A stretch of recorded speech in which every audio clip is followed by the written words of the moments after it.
makikita ninyo. Okay? So, blanco lang muna.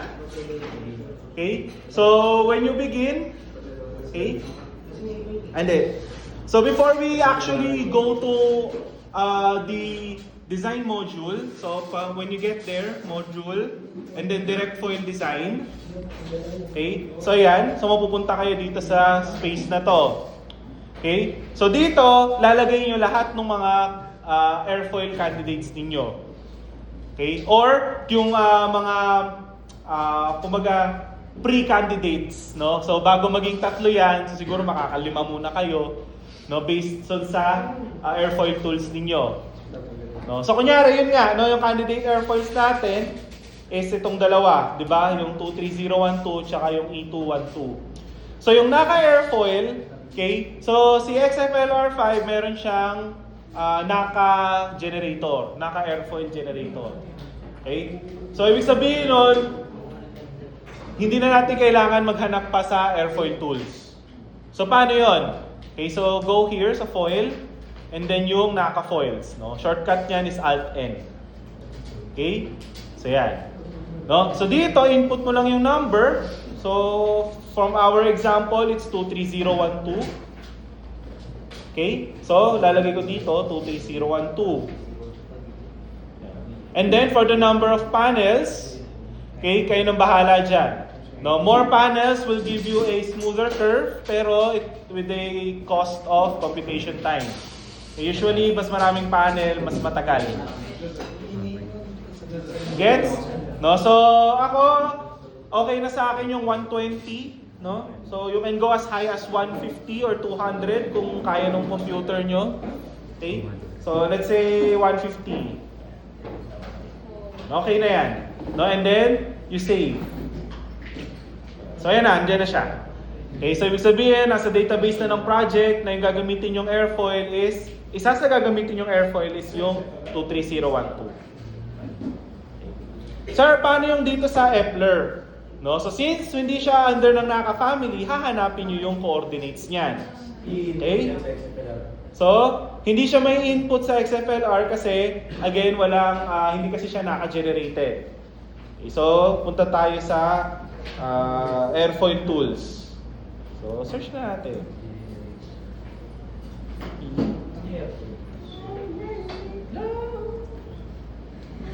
Coordinates.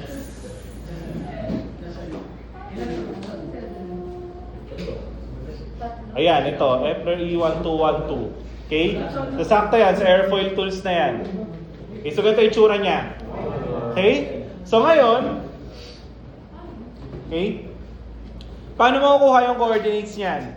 Okay? So, yung coordinates niyan, okay, so gagamitin natin itong Lednicer format. Okay? So, dalawa kasi yan. You have yung Selig, you have yung Lednicer format.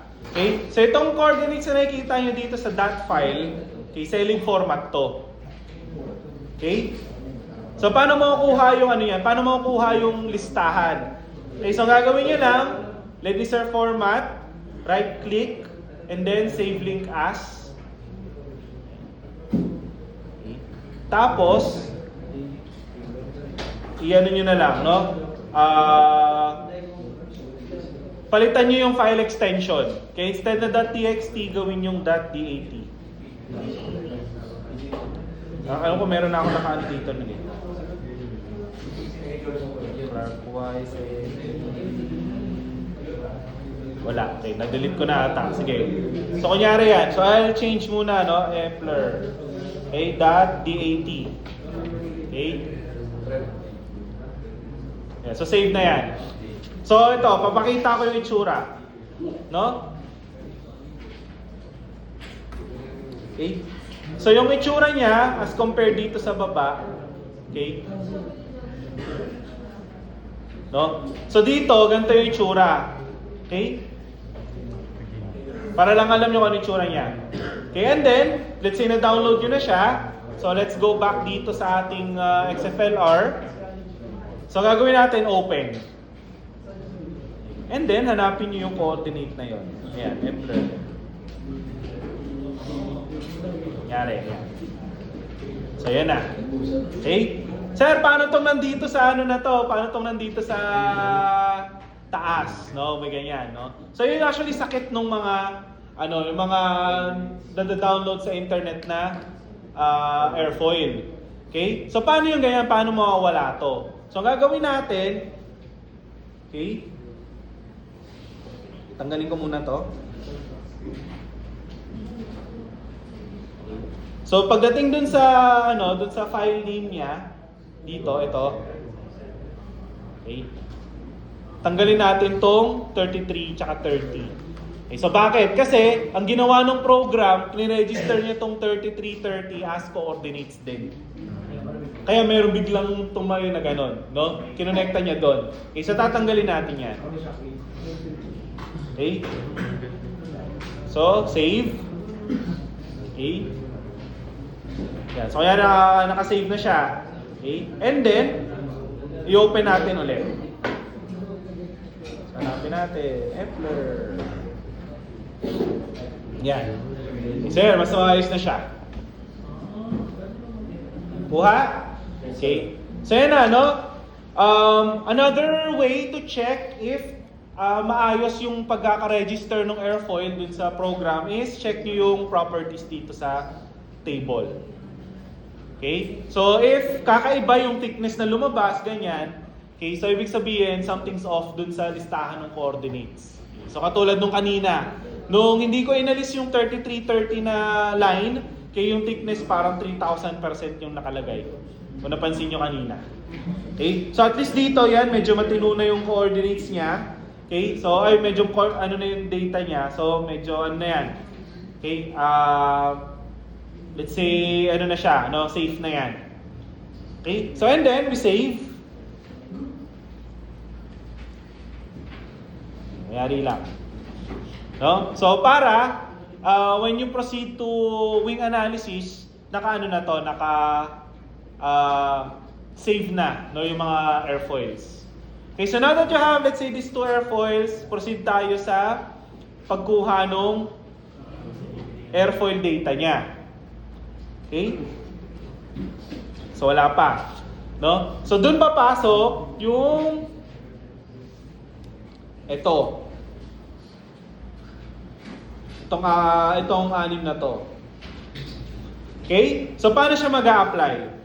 Okay? So, at this point, kunyari, candidate airfoil na tong dalawa. No? Yung si Epler at si Naka. Okay? So, ibig sabihin na gamit nyo na, no? Or nakuha nyo na yung airfoil data niya. So, ang gagawin natin dito is, ilalagay natin sa file yung airfoil characteristics niya for every Reynolds number, for every chord ng kada planform na to. Gets? Kaya importanteng makuha yung Reynolds number dito sa largest chord tsaka sa smallest chord. Gets? Okay? So ngayon, para mag-register siya, okay? So we'll do an batch analysis. Okay? So go to analysis, batch analysis, and then, okay, kay bahala, you can select both, no? Okay, so select anong airfoil yung gagawin nyo. Okay, and then dito, makikita nyo merong listahan ng Reynolds number dito. Okay, so ang gagawin niyo dito is kukunin natin yung pinakamaliit dito sa listahan. So itong 1 million. Okay, and then dadagdagan natin, lalagyan natin ng intervals. So kunyari ito 1 million, pwedeng 1,100,000, 1,200,000, ganyan. All the way hanggang dito sa pinakamalaki. Gets? Hindi naman necessarily saktong-sakto yung dulo. Okay, so as you can see here, ginawa ko 1 million flat na lang yung start. And then yung end, pwedeng 11,400,000, 11,300,000. Kuha? Okay, so ngayon, kunyari, every 100,000 yung ano nyo, yung gap nyo. So, ililista nyo yun isa-isa dito. Okay? Gets? Okay, so medyo marami-rami yun. No? Okay? So ako, ina-advise ko is yung interval, iset nyo into, start muna kayo sa 75,000. Okay, medyo malaki kasi yung gap na 100K. Gets?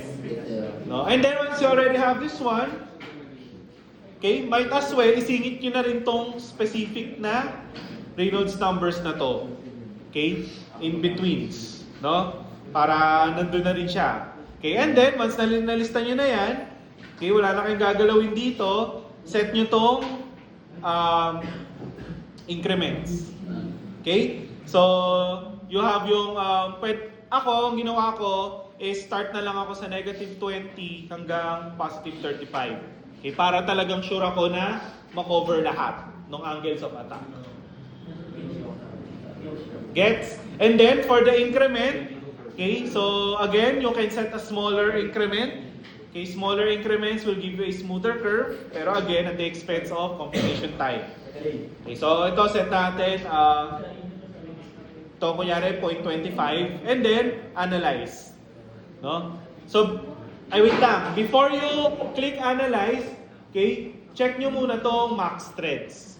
Okay, sa max threads, ibig sabihin kasi niyan is, you will tell the program how much of your CPU yung gagamitin pang compute. Okay? So, yung CPU nitong laptop is 16 threads kasi siya. So, kapag sinagad ko to na 16/16, ibig sabihin, buong yung kabuuan ng CPU ko is dedicated to calculate. Mas mabilis yon. Pero kung kunyari, nagsa-sound trip ako on the side, okay, baka mag-lag yung sound trip ko. Okay? So, pero again, no, depende na sa capability ng laptop. There are laptops na 8 threads lang. No, meron din naman mas mataas. No? Okay, so pag mag-full kayo, I mean kung gagamitin nyo lahat, okay, make sure na yung XFLR lang yung bukas. Okay, para safe, no, hindi mag-crash yung iba nyong program that's running on the background. Okay? So, yan. So, once na napili nyo na, kunyari yan, 14, so analyze na lang and then wait. No, hintayin nyo na lang yung result. Okay? So, actually, meron na ako nagawa before. Open ko na lang siya.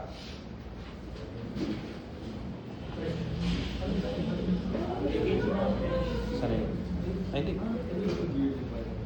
Close ko na to.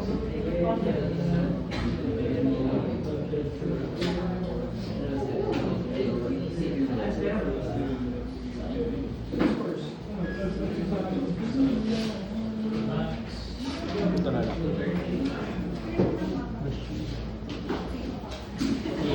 Yan, kunyari ito, yan, no? You already have your data, no? Na ano na siya? Na batch analysis na siya, so ganito yung itsura niyan. Okay? So, if you press 1, okay? You'll have yung lift to drag. If you press 2, your lift curve. If you press 3, moment. Okay? And then 4, actually ito rin yun. No? Okay, kasi kaya pala. Set natin. 0. Okay, sa kanan. No? So this one, ang ginawa lang dito is in-input mo sa data ng inyong project lahat ng Reynolds numbers na to. So yun. In this example, mula Reynolds number na 450,000 hanggang 10 million yung ginawa ko. Okay?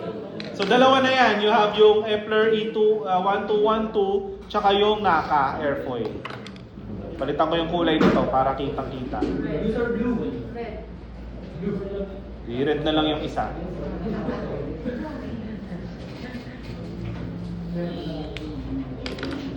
Yan. Okay? So dito actually you can use this one, no? Kaya in-advise ko na isingit nyo na yung galing MGC kasi pwede nyo tignan yan dito, isolate nyo siya dito. Diba? So kunyari, ito yung Reynolds number. Isolate nyo siya. Ayan na, meron na kayong lift curve. Na airfoil characteristic pa lang. Gets? Okay? So kunyari yan na, no? Latag nyo na siya. Okay? So save. And then, after that, you go to wing and plane design na. No? Wing and plane design. Okay? Ayun. So ito kasi meron na ako nagawa dito. Okay? So kunyari wala pa yan, blanco pa tong screen na to. Okay? So how do you set up your plan form? Okay? So when you set up your plan form, you go to plane and then define a new plane. Okay? Shortcut yan is F3. Okay? So yan, pumunta kayo dyan. Okay? So for this one, okay? So pwede nyo pwede nyo gawin yung plane name. So siguro based on your airfoil candidate na lang, kunyari. No? So yung nakatuwan to na lang gagawin ko. Okay? And then, aalisin nyo yung fin, so yung vertical stab, aalisin nyo yung elevator. So talagang wing lang. No, yung matitira. Individual po yun, sir. Magkakaibang test po yun. Oo, kasi yan. And then, define, so sa main wing, define. So nandito na. So, we're now at the space wherein dito nyo isi-set up yung plan form ninyo. Okay? So in this example, as you can see, yung ginawang plan form is ito na agad. No? Di ko na ginawa to kasi tatagal tayo. So ito, dediretso na ako dito. Kunyari, ito yung wing plan form ko. Okay, so gagawin ko to. Okay? So yung Y column, so this tells us this, yung distance niya from the center. Okay? Chord dun sa station na yon. Okay? Offset is gaano kalayo yung leading edge nung station na yon dun sa axis, y-axis. Okay? And then dihedral kung meron man kayo ilalagay, twist kung meron man. And then dito nyo ilalagay yung airfoil. So kunyari 23012 na yan. Okay? So ito na yun, sa station 0 to, ibig sabihin gitnang gitna. Okay? So kung yung plan form natin ganito, so I'll have station 1 dito sa na to, sa 5 feet, station 2 dito sa 5.5, station 3 ko to. Gets? Okay? So gagawin ko to. So bubuuin ko muna tong station 1. Okay? So pagdating dito, I write the y distance. So ito yon, 5 feet. So lalagay ko dito 5. Okay, and then yung chord. Oh, isa lang, isang station. So kung yung chord dito is 4, di ba? So papalitan ko pareho. So this is 4 feet, this is 4 feet din. Papantay na yan. Lalayo ko. Okay? And then yung offset, okay? So yung offset, mahalata siya dito sa top view. Wait lang, lagyan ko. Yan, no? So yung offset na to, yung 0.23 na yan, yun yung distance nito dun sa y-axis, yung vertical distance niya. So kung ang plan form natin, diretsong-diretso tong leading edge na to, so dapat yung offset niya ay 0. Okay? And then dihedral, kung lalagyan ninyo, okay, and then for the airfoil, okay, 23012 ulit. So ngayon, as you can see, ayun na, nabuo na yung first part. Kuha? And then, paano ko idadagdag itong pangalawa at pangatlo? Okay? So, ang gagawin natin dito is, we'll insert after. Yan, magkakaroon na siya ng pangalawa. And then, dito nyo lagay yung pangalawa. So, ngayon, itong Y na to, ang basis niya is yung center line mo. Okay? So, ibig sabihin, itong station 2 na to, yung distance niya ay from the center line. So, magiging 10.5 siya. Tama. Okay? Yan. So, lalayo na yan. Okay? And then yung chord. Okay? So, yung chord length dito, 2.5. Yan. And then, for the offset, okay? Again, since ito yung leading edge natin, so yung offset, umatras yung station natin na to. So by how much to? 1.5. Tama. So lalagay natin dito 1.5. Ayan. Okay? So, ganun ulit. So, yung airfoil, nasunod naman na siya automatically. So, if you're gonna look at it sa top view, okay, ayan na. Ganyan na siya so far. Okay, and then, para doon sa ikatlo, insert after. Okay? Ayan ako. No? So, dito naman, ito naman, no? Plus 3. Okay, so 13.5. Diba? 13.5. Ay,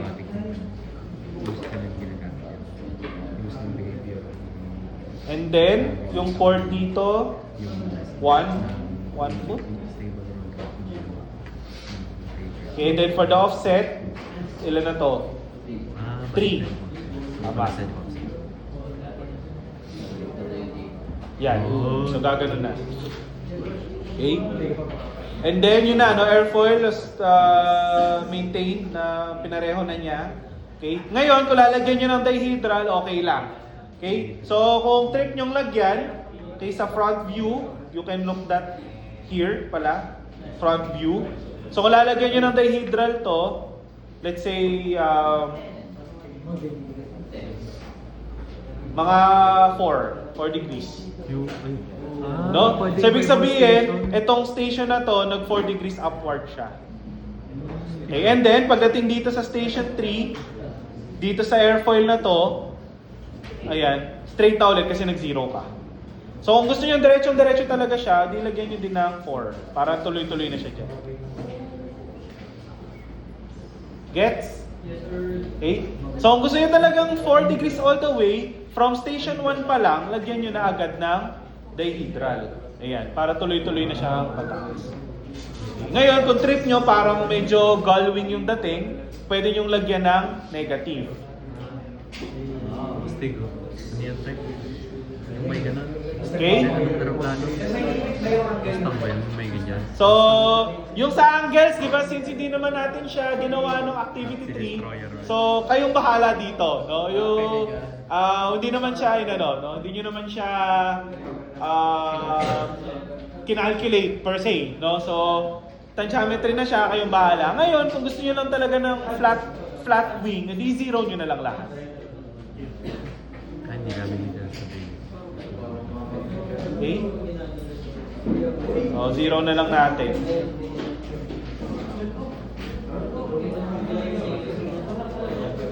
No? Okay, and then, after nun, so let's use these panels. Okay? So, ganun din yung logic dito. No? More panels would give you a more smooth analysis. Okay? At the expense of computation time. Okay? So, kayo na bahala dito. Okay? Kung gusto niyo siyang galawin. Okay? So, eto, yung nakikita nyo dito sa gilid. Okay? So, yun yung kinalculate na nung program. Okay? Yung kanyang characteristics. Okay? So, yung wing area, andyan na, wingspan. Okay? Ito yung sinasabi ko. No? Kung napansin nyo to, magkaiba na yung mean aerodynamic at yung mean geometric natin. Ba't nag-iiba? Okay? Nag-iba na yan kasi may airfoil na. Yes, exactly. Ayaw. So, any Okay? So ngayon, yung 3.19 na yan, yung mean geometric chord, no? Ay, hindi, 3.45 pala. Ayan, yung 3.45, yung mean aerodynamic chord, ito yun. Yung na-compute na natin from, nag-compute siya. from analysis na. Okay. So ito na siya. And then yung aspect is already there, taper ratio. So yung taper ratio na to, okay, ang definition lang talaga niyan is itong from this particular tip dito. Tip to this one here. Parang taper Root to ano? taper talaga sila. Oo. Okay? Ayan. No? And then, yun na, no? Yung sa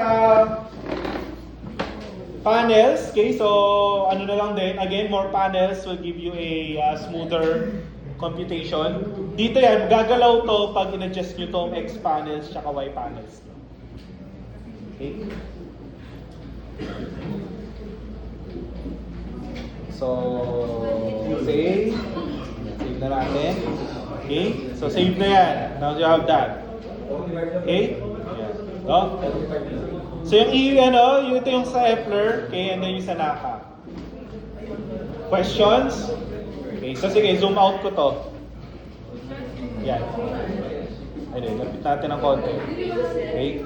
So, kapag sa side view, ganito yung tsura niya. Yan. No? So, ito yung pag yung naka-airfoil yung gamit, kapag yung Epler, ayan, ganyan yung tsura. Magkaiba talaga. 3-dimensionally. Kuha? Okay, yan. So, now that you have your plane, no, na model nyo na yung planform nyo, okay, so we can now proceed to analysis. Okay, so for analysis, define. Okay, and then ano yung gagamitin? Okay, so yung gagamitin po natin is type 1, no, which is fixed speed. So dito, lalagay nyo yung velocity. Sir, anong velocity yung gagamitin? Meron tayong stall tsaka cruising, di ba? Okay? So nakita nyo na dito, dalawa yan. So ibig sabihin, dalawang beses nyo to gagawin. Isa for stall, isa for cruising. Okay? So, kunyari, stall. So in this case here, stall speed natin 76 feet per second, no? Or naka-knots na kasi 45 knots. Okay? So lalagay ko dito 45 knots.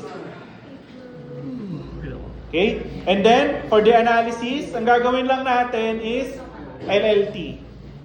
Okay. Sir, ano ba yung pagkakaiba-iba nitong apat? Okay? For the knowledge of everyone. Okay? LLT po yung pinaka-basic. Okay? It covers kumbaga moderately swept wing and yung aspect ratio na hindi sobrang laki. Ay, hindi sobrang liit pala, hindi sobrang liit. Okay? Kapag sobrang liit ng aspect ratio, medyo may X na yung LLT. So doon papasok tong tatlo. Yung VLM1, VLM2, tsaka yung 3D panels. Ngayon, kung yung aspect ratio nyo is higher than 4, okay, higher than 4, okay na yung LLT. Gets? Okay, so I think most of you ganun naman, no? Wala namang bumaba ng 2 or 3 yung ano nyo, aspect ratio ng wing. Okay? So LLT. And then for inertia, okay, wala tayong gagalawin dyan. Okay, for reference dimensions, so ito ang gagamitin. Okay, so wala naman siya nung gagalawin. No? So you have your sea level values already here. Okay? Ngayon, kung magko-cruising na, okay, so let's say nag-cruising speed na kayo, and then gagamitin ninyo yung sa cruising altitude nyo, pwede yan palitan dito. No? From altitude. Cruising altitude na ilagay dyan. Okay? Yung setup altitude po yung gusto. Alin? Yung setup altitude po nung ano siya. Oh, na cruising. ginamit sa constraints. Oo. Okay.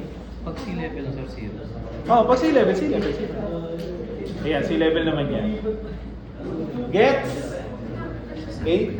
So now that kunyari, this is stalling, di ba? So palitan ko na lang yung pangalan.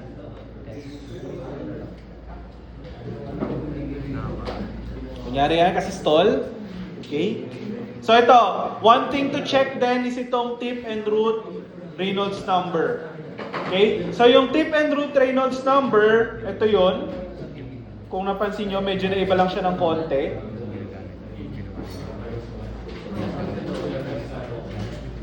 Saka ito. Okay? So bakit nag-iba? Dahil yung viscosity na ginamit ko nung kinompute beforehand is somewhat different from here. Pero okay lang yan. Hindi naman ganun kalaki yung difference. Okay? So ibig sabihin lang nito is dapat nandun siya sa range na ginawa ninyo nung direct analysis pa lang. Okay?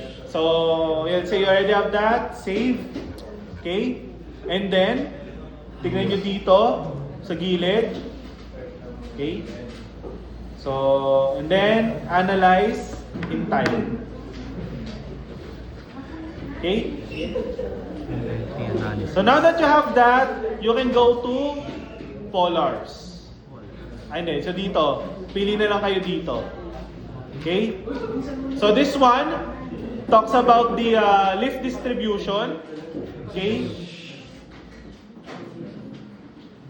X ko lang muna lahat yan. Okay, so kunyari ito yon, no? So at a particular angle of attack, ito yung lift distribution niya. Okay? At a particular, let's say, medyo nandito, 10 degrees. Nandito yung lift distribution niya. Okay, and so on. Ngayon, paano yung sa mga lift curve drag polar? Okay, so dito yan sa katabi. Ito, yung polar view. Shortcut niya is F8. Ayan. No? So, naka-blanco yan kasi in-off ko lahat nung diagram natin. Okay? So, ito yung mabubuo niyang drag polar. Okay, palitan ko ng color.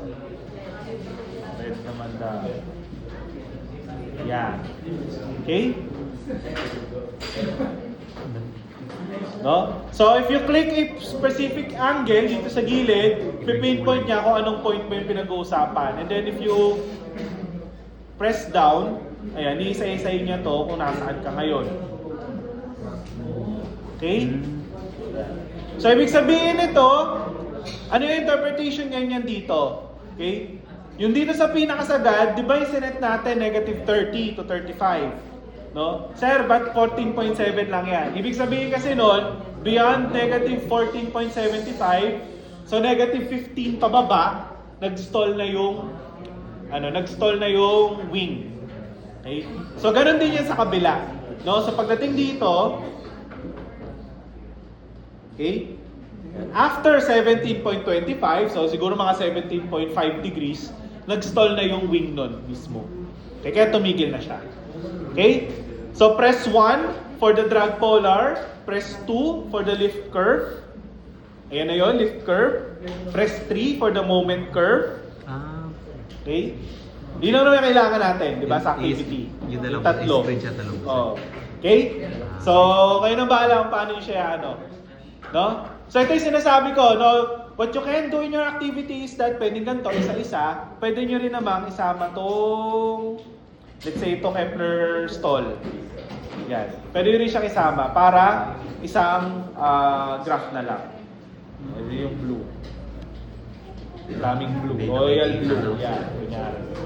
No? So at least, at this point, magkakasama na sila. Siyempre, papakita nyo yung legend. No? Okay, yung moment curve, yan na. Hindi na problema na Sige po. Kuha? So, paano yung 12? No, yung required values. Okay? So, for the CL max, okay, so alisin ko na yung isa. Yan. So, yari ito kayo nakaka-stall. So, for the CL max, ang gagamitin is yung stall. Okay? So, titignan nyo sa lift curve, press 2, and then hahanapin nyo yung pinakatuktok. So, malamang sa malamang, ito na yon, yung pinakadulo na yon. Yan na. No? So, yung CL dyan, ito 1.54834, yun yung CL max. And then, yung angle doon, ito na, 17.525 degrees na. Okay lang po sir, kahit di na makita yung pagbaba. Alin? Yung pagbaba. Yun na lang po mismo doon. Oh, pneumatic na yan kasi hindi na ma-solve ni program yung beyond kasi stalling na yung nangyari. Hindi na po sinusolve yung pagbaba. Hindi na niya inaano yun. Hindi na niya sinasolve yun. Okay? Gets? Ayan. So, and then for the minimum drag naman, drag polar. Okay? For the minimum drag, ang gagamitin is yung cruising. So, kunyari ito, kay Kepler cruise naman tayo. Okay? So, for Kepler cruise, dito naman, okay, hahanapin mo yung pinakababa. Usually yan, nandito na yan sa mga 0. Or in this case here yan, no, negative 3. Okay? So, yung minimum drag is itong CD. Okay, may kita nyo naman dito sa gilid. Okay? Ito, no? So, nag-0.500592. Pagka nag-negative 3 ka kasi, 594. Pag nag-negative 2.5 ka, 598 na. So, for sure, ito na yung pinakamababa. Okay? So ito na yung minimum drag mo, yung lift coefficient at that minimum drag, and then yung angle of attack mo, negative 2.7. Gets? Okay. And then for the lift to drag, okay? Ito, press 4, no? And then ganun ulit, hanapin mo nasaan yung pinakatuktok na yan. Nandito na siya. So yan, kunyari yan. No? So wala dito yung specific value ng L over D. So ang gagawin nyo lang is kunin nyo tong dalawa, pag-divide nyo. Okay? So malamang sa malamang yan na yung pinakatuktok eh. So yan na yung pinakamataas. Okay? So yun na yung L over D max. And then yung lift coefficient at L over D max, ito. And then yung angle of attack. Meron na. Gets? And then for the fourth one, yung sa moment, press 3. Okay? So hanapin nyo to since the curve cross the x-axis. So yung pinakamaliit na absolute value is yung 0. Dito. Ito. 0. No? So hanapin nyo na siya dyan. Okay? Gets? And then yung angle of attack doon. Ito. So negative 4. For this, again, for this particular airfoil pala. Kuha? Okay? So, another ganito ulit for another airfoil. And then for candidate number 3. Kuha? 7 times. Okay? Minimum. So, paano yung ano nito? Paano yung nagiging common na diskarte? No? So, some groups ang ginagawa is yung isang laptop nakalaan na talaga for this particular for this particular work. Okay? Para yung mga graph pwede na magsama-sama. No, hindi ko kasi alam kung paano yung mag-import eh. Okay? Yung iba naman ang ginagawa is since tatlong airfoil yon, tig-isa. No, para mas mabilis. Tapos yun nga, kung kaya namang i-import yung graph, okay, mas okay kung ipagsasama for docs. Okay? So, nasa inyo na, diskarte nyo na yun kung paano nyo siya i-execute. Okay? No? Question so far? Okay? So, yun na. No, ganun lang. Pag-exercise na. So, kung isi-screenshot nyo siya from here, okay? Medyo okay lang din naman. Okay, however, ganito, baguhin nyo yung background nung baguhin nyo yung background nung color. Ang default kasi nito, black. Binago ko lang. Per preference. Okay, na white yung background. Okay. Yung default kasi niya itim. No? Downside kasi noon, kapag ipiprint nyo na kasi siya for compilation, no, mapapagastos kayo doon kasi full black yung picture. No? Okay. So, syempre, try nyo na rin baguhin yung mga kulay, no, para kahit pa paano mag-fit sa papel ninyo. Questions po?